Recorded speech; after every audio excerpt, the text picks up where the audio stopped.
Buenas tardes, soy José Yamburu, bioquímico de acá del laboratorio del Hospital Italiano. Voy a hacer una breve introducción a minería de datos, que es una herramienta que la tenemos a mano porque los datos están, pero la usamos poco.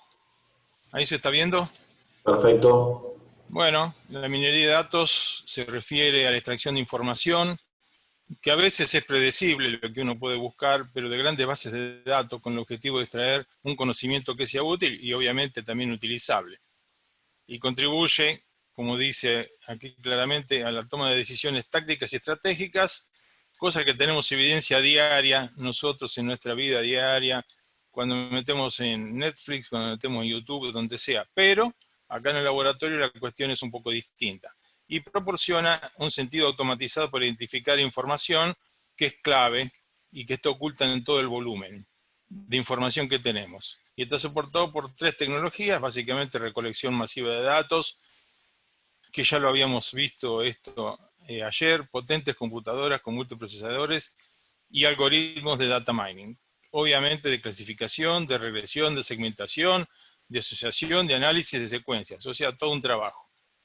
Y genera modelos descriptivos que permiten visualizar y comprender los datos, e identifica patrones, relaciones y dependencias, patrones de comportamiento y generación de modelos predictivos que permite, ahí está lo bueno, las relaciones no descubiertas identificadas a través del proceso de data mining y que sirven para guiar, como dice, estrategia y planificación.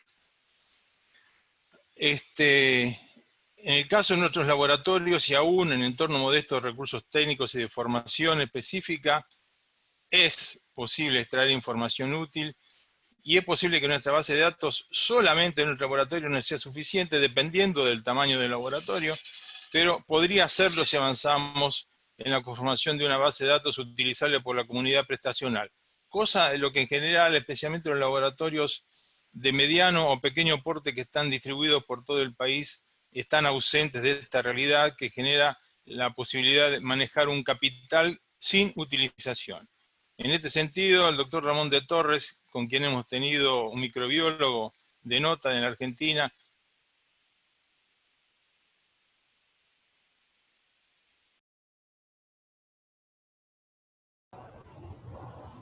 Se cortó, me parece, ¿no? Pero es importantísimo eso. Hemos hecho algunas experiencias, pero no viene al caso en esta presentación que estamos haciendo ahora. De manera que con el mismo sentido corporativo con el cual llevamos adelante, por ejemplo, pruebas de evaluación externas, podríamos también hacer una gestión de calidad compartiendo una base de datos entendido ahora como una propiedad corporativa. Vamos a los ejemplos para abreviar, porque hay que abreviar tiempo. El ejemplo 1, muy conocido por todos los laboratoristas en la rutina. Si los triglicéridos superan 400 miligramos por decilitro, el factor 5 no es adecuado para valorar el colesterol de LDL y por tanto para informar un LDL colesterol. De acuerdo con esta comunicación que le falta el año, pero es de 1972 de Friedewald Levy y Donald Fredrickson. ¿Cuál fue el procedimiento? Bueno, importamos desde la base de datos del laboratorio a un Excel unos 4.000, casi 5.000 registros, y luego de depurar, recalcular, verificar, etcétera, nos quedaron algo de 2.500 que se clasificaron. Se estratificaron los datos con la intención de demostrar la hipótesis de que el divisor de triglicéridos para calcular el LDL colesterol por encima de 400 miligramos por decilitro debe ser mayor que 5. ¿Qué antecedentes teníamos? Estudiamos históricamente los datos de la presentación de un conocido laboratorio nuestro, de nuestros amigos de BioNorLab, y en esa oportunidad obtuvimos que el divisor en realidad es una función lineal de los triglicéridos. Ese divisor es igual a triglicéridos por 0.0144 más 1.5, o sea que, digamos, el VLDL colesterol va disminuyendo a medida que aumentan los triglicéridos. Y ahí tienen la bibliografía, inclusive que ha sido, digamos, bastante discutida, y hay, digamos, publicaciones nuevas, y nos quedamos con una que nos animó a seguir, de una publicación de unos venezolanos que no me contestaron ninguna carta, a través de lo que llama la ecuación brasileña de obtención de información para el cálculo del LDL colesterol. Hicimos algunas comprobaciones, por ejemplo, cómo se mueve el colesterol en función de triglicéridos. Colesterol en la C y triglicéridos a la... O sea, el colesterol aumenta y los triglicéridos aumentan paralelamente. Y al revés, ¿qué pasa con el HDL colesterol con el aumento de triglicéridos? Baja. ¿Cuánto baja? ¿Tanto, tanto, tanto? Bueno, estos son datos estratificados promedio, llegamos hasta un límite promedio de 30, quiere decir que esa sorpresa que nos hemos dado en el laboratorio de tantas veces, de que tenemos datos por debajo de 0, no puede ser. Acá tenemos la primera evidencia de que utilizar Friedewald en este gráfico en el que tenemos LDL a la izquierda y triglicéridos a la derecha, que aparecen datos por debajo del 0, cosa que no puede ser. Y medio como que los datos de LDL colesterol se desflecan debajo de, digamos, de la regresión de LDL en función de triglicéridos. Cosa que no aparece, por ejemplo, si empleamos ese divisor que deducimos a partir de, de esa investigación personal que hicimos a través de la puesta de la comunicación de la técnica de Wiener para el LDL de colesterol directo y de esta comunicación de los venezolanos. Fíjense que en ambos casos no aparecen valores negativos, y en el caso de los venezolanos, inclusive, bastante significativamente por encima del 0, no aparece ningún valor negativo. Cuando vamos al triglicérido por encima de 400, vemos que ahí en redondito aparecen molestamente una cantidad de datos por debajo de 0, cosa que no sabemos qué es lo que sucede. No pasa lo mismo cuando tenemos nuestra estimación del LDL a partir de ese divisor en función de los triglicéridos, ni siquiera de esta fórmula brasileña, que así le llaman los venezolanos, que deviene en multiplicar el no HDL colesterol por 0,75. Pero lo grandioso de todo esto es que cuando nosotros vemos cómo se mueve el LDL colesterol en función de los triglicéridos, fíjense lo que pasa con Friedewald. Eso es un comportamiento que absolutamente se contrapone con lo que vimos originalmente, que el LDL va subiendo junto con el triglicérido. Es una aberración, evidentemente es una fórmula que no sirve para calcular los LDL colesterol, cosa que no pasa con nuestras aproximaciones, como lo ven acá en este slide y con este otro slide. Lo grandioso es esto que estamos viendo acá. Cuando comparamos la forma de calcular ese divisor en función de nuestras estimaciones de LDL colesterol, nos encontramos que tanto los venezolanos, que en realidad es un trabajo de los brasileños, que ha sido expuesto por los venezolanos, y nuestra elaboración del LDL colesterol a partir del divisor, ese que les mostré al principio, nos encontramos con una correspondencia lineal de prácticamente, fíjense que el R cuadrado da 0.9977. Espectacular. Ya estamos avanzando. El trabajo de los venezolanos demuestra que el LDL colesterol crece uniformemente con el nivel de triglicéridos, y llama la atención la coincidencia de que la estimación del divisor de triglicéridos para el cálculo se asemeja a que el LDL colesterol puede estimarse como el 75% del no HDL colesterol. Hoy, como todos saben, va ganando el concepto de que el no HDL colesterol es mejor predictor del riesgo de enfermedad cardiovascular que el LDL colesterol. ¿Por qué? Nos suena absolutamente lógico a partir de estas comprobaciones del data mining, porque el no HDL colesterol se mueve de manera paralela con LDL colesterol. Es decir, medir no HDL colesterol y medir una fracción de colesterol a través del no HDL es casi lo mismo, con lo cual uno podría hasta hipotetizar que si nos ponemos, digamos, en rígidos y en ir por la economía de recursos, casi no tendríamos que otra cosa que medir el colesterol y ponernos de acuerdo con el colesterol total cuáles son las cifras que verdaderamente proveen un riesgo o aportan la idea de un riesgo de enfermedad cardiovascular. Entonces, para concluir, la fórmula de Friedewald puede usarse con una modificación, que para triglicéridos más de 400 vendría a ser que el LDL es igual. Para dividir, el LDL es triglicéridos dividido triglicéridos por 0.0144 más 1.5. O la otra alternativa, que el LDL colesterol es directamente el no HDL colesterol por 0.7516. Hay una alta correlación, maravillosa e impensada, y podríamos aventurar de que de esta manera el LDL colesterol se puede calcular con toda la escala de rango reportable, con lo cual eso del dividido 5 a lo mejor ni siquiera tiene valor demasiado, digamos, científico o exacto, porque en definitiva las lipoproteínas de muy baja densidad son esferas. Entonces digamos, la concentración de colesterol obviamente no puede ser constante a medida que la bolsa de grasa... Pero se escucha mal. Hola, hola. Hola. Ahí está. Hola. Las dos últimas diapos que pasaste, José, no se escucharon. Bueno, ahora vamos a tratar de que se escuchen. Voy a poner la presentación. ¿Se ve la presentación? Hola. Sí, perfecto. Sí, perfecto. Volvé a poner las dos, por favor. Ahí. Ahí.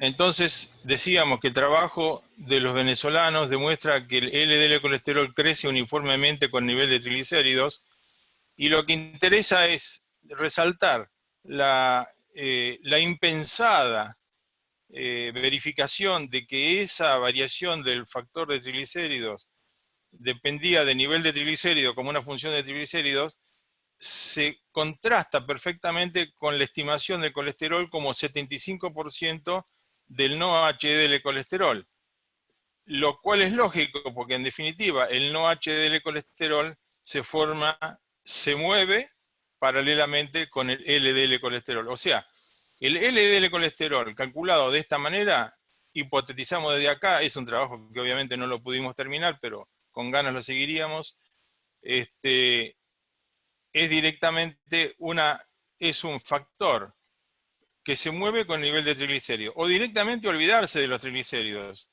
Esta fórmula brasileña dice que el LDL colesterol es el 75% del no HDL. Entonces podemos aventurar de que el LDL colesterol puede calcularse de esta manera con toda la escala de rango reportable, cosa que llevaría a que la validez de la fórmula de Friedewald solamente se verifica en el entorno de los 250 miligramos por decilitro de triglicéridos. Pero tuvimos otros enfoques. Uno, nos propusimos a desarrollar herramientas para hacer la verificación de valores de referencia, a lo cual ahora no me voy a referir, pero asumimos que el bulk de datos en determinadas condiciones muestran una tendencia central para los analíticos de laboratorio. Y lo otro que sí lo vamos a mostrar ahora tiene que ver con el desarrollo de una herramienta para determinar las características de resistencia de los gérmenes a antimicrobianos. Con respecto a los resultados de análisis de sensibilidad, se han llevado adelante los siguientes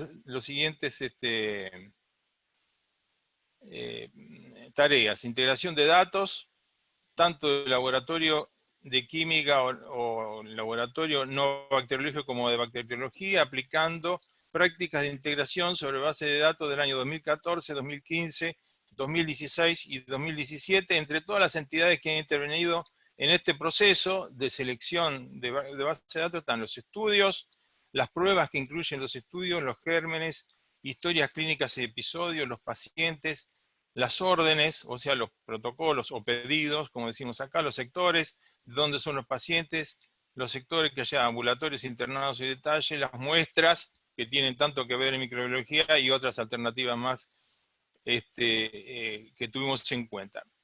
Dejamos el primer punto, decimos que para el cálculo de medidas e indicadores se han utilizado cubos multidimensionales, ahí está, Multidimensional Online Analytic Processing, y después en los casos de análisis de resultados normales de laboratorio se han empleado técnicas de regresión estadística. Pero vamos a lo que nos interesa en este momento, que es mostrar qué es lo que pasa cuando nosotros estamos analizando, por ejemplo, un reporte que le hacemos por mes a los distintos sectores. Por ejemplo, en este caso se trata de un reporte que le hacemos al sector 10, que es un sector de pediatría, para estos pacientes que están acá, ¿está bien? Sobre estos materiales, en esta fecha, estamos hablando de septiembre de 2020, para este sector. Fíjense, lo que dice 1 acá son todas las cepas seleccionadas que han mostrado mecanismos de resistencia. Es decir, de toda la elaboración de esa información microbiológica que nosotros hemos seleccionado, hemos podido extraer esta, digamos, resumen de alto valor. Es decir, le mandamos a decir a la gente del sector 10, miren, este mes tuvimos esta situación. Entonces tenemos, por ejemplo, un hemocultivo que tiene un enterococo fecal con un mecanismo de resistencia desarrollados, materiales como por ejemplo aspirados traqueales, oval o minival, para otro paciente que tiene, fíjese la cantidad de cosas que tiene, Staphylococcus aureus, Pseudomonas, son distintos pacientes, perdón. Y estos últimos dos, minival y minival, que son dos minivales, tienen, digamos, significativamente reproducen las mismas dos cepas resistentes, tanto una Klebsiella pneumoniae como un Haemophilus influenza. Pero acá tenemos, por ejemplo, un retrocultivo en el cual tenemos un Enterococcus fecalis, un urocultivo en orina con una Klebsiella oxytoca y con una Pseudomonas aeruginosa, y otros materiales que no están identificados acá, pero son todos urocultivos, con una Morganella morgani, otro también con una Morgana morganis, posiblemente sea el mismo paciente en dos fechas distintas, nada más que la identidad del paciente está oculta y no estoy viendo dónde está mi cursor, y una Escherichia coli. Bueno, un mecanismo de gran utilidad que surge de toda esta investigación de la base de datos enormes de microbiología. No es eso lo único. A ver. Por ejemplo, tenemos este resumen interanual, inclusive anual, de lo que ha sucedido con distintos gérmenes en los sectores 45, 48, 49, todos referidos a Escherichia coli y Enterococcus fecalis. Ustedes pueden ver cómo ha venido variando la sensibilidad en este caso estamos hablando de Escherichia coli, por ejemplo, a cefotaxime, que en el año 2015 tuvimos 276 casos, en el año 16 243, 298 en el 17, 249 en el 18, 337 en el 19, con estos porcentajes de sensibilidad. Lamentablemente no hemos tenido la devolución sobre qué pasa con las variaciones de sensibilidad, pero fíjense que hay situaciones, por ejemplo, en el que hay algunas variaciones significativas que uno las podría a lo mejor bucear por acá. Ayer le estuve viendo y hoy se me escapó un poco. Por ejemplo, acá para cefotaxime teníamos en el año 2015 65% de sensibilidad y llegamos al año 2018 con 37%, bajando la tasa de sensibilidad, pero no sabemos si esto ha generado, digamos, alguna conducta dentro del cuerpo médico, De todas formas, es una información de valor. Y acá tenemos para hemocultivos y sobre Enterococcus fecalis, para los mismos sectores, cómo se ha movido la sensibilidad, digamos, a lo largo de los años. Vemos que para la ampicilina de Enterococcus parece que no puede resistirse, siempre ha sido sensible al 100%, Bueno, tenemos idea de que hay antibióticos que no pueden fallar, lo cual es una interesantísima conclusión. De esta manera, ¿qué es lo que estamos llegando nosotros? A tener idea de que seguramente en los distintos sectores, porque esto es separable por sector, puede estimarse cuáles son los patrones de sensibilidad para los distintos gérmenes, de manera que si esto se mantiene constante durante el tiempo, solamente teniendo conocimiento de cuál es el germen, puede llevar al cuerpo médico, si tiene esta información a mano, a determinar de movida cuál es el tratamiento con antimicrobianos que corresponde.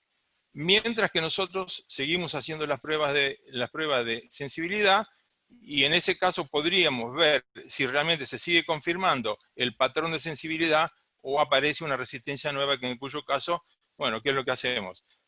El sistema, la idea es que nos avise, acá apareció un germen cuyo patrón de sensibilidad cambia respecto de lo que es histórico, y ese dato es el valor, digamos, no diríamos pánico, pero alerta, que nosotros podríamos comunicar con seguridad al cuerpo médico para que tome una acción sobre ello. Finalmente tenemos... 5 minutos, José. Ya estoy terminando. Dale. Tenemos el SIM 50 y SIM 90, una evaluación interanual. Tenemos también acá, y se nos terminó, digamos, el rollo en junio, en el semestre de junio, enero-junio 19, cómo se va moviendo para los distintos antibióticos, para Escherichia coli en este caso, los valores de SIM 50 y SIM 90, y cuáles son los mínimos y los máximos observados en cada año para esos gérmenes. Dato que tiene el mismo valor y el mismo comentario de lo que hemos recién expresado en la tabla anterior. ¿Qué pasa? Entonces, investigar sobre el significado de nuestra información almacenada en la base de datos nos lleva a hallazgos de patrones de comportamiento, a verificación de valores poblacionales de referencia, a verificación de la performance inclusive, porque si pasa alguna cosa rara en el laboratorio, también debe llamarnos la atención. No es esto lo acostumbrado para este germen. Obliga a tener el laboratorio súper estandarizado y dedicarse a atender a los pacientes y analizar la información, más que hacer los análisis, pero sí intervenir en el uso de la información. O sea, elaborar inclusive interrogatorios complementarios estándar cada vez que se atiende a un paciente para enviarlos a la base de datos y de esta manera enriquecer la información que nosotros podemos brindarle al médico. Y tratar de, en la medida de lo posible, no informar sin meditar sobre el significado de esos resultados que vamos yendo a entregar. Decimos que la colección de información es relevante para el manejo de la patología. En los laboratorios de comunidad suelen no ser suficientemente abundantes, porque es fácil decirlo de instituciones como la nuestra, que tenemos bases de datos abundantísimas, pero en los laboratorios más pequeños realmente esto no se puede, pero la generación de una base de datos compartida es una vía para este propósito, para beneficio de lo que hemos dado en llamar la comunidad asistencial. Propongo, esto es una elaboración mía, generar un departamento de diagnóstico y tratamiento comunitario, y que los colegios, por su método de bioquímicos, en realidad deberían dar un paso adelante en la reingeniería de la práctica médica y no quedarse solo en los cursos y clases magistrales habitualmente unidireccionales. Y emplear el data mining, que es una herramienta no utilizada, o minería de datos para provecho de la comunidad asistencial. En definitiva, y con esto termino, la utilidad de la información almacenada no tiene valor agregado hasta que nos disponemos a trabajar en ella. Y nuestro negocio es la información. Por tanto, corresponde que investiguemos cuál es el valor agregado que con toda seguridad le podemos dar a toda esa enorme cantidad de datos que tenemos almacenada. Muchas gracias.